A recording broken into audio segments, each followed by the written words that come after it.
Hello everyone, नमस्कार. चला, स्वागत आहे तुमचं आपल्या फ्रॉक अँड स्पूनमध्ये. पण आज आपण बनवत आहोत घरीच भाजी. ही आहे मस्त बारीक मेथी. चवीला आणि आरोग्याला जेवढी ही छान, बनवायला जेवढी सोपी पण धुवायला तेवढीच कठीण. म्हणून ही भाजी आणताना लोक कंटाळा करतात. हे बघा, याच्यामध्ये खूप अशी रेती आणि वाळू असते.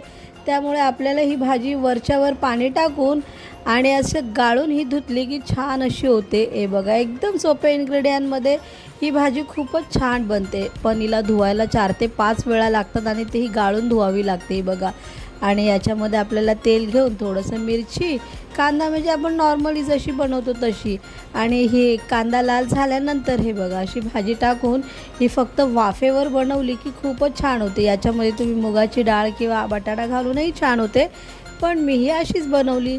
हे बघा, मस्त अशी छान चविष्ट आणि आरोग्याला फायदेदायक अशी ही भाजी तयार.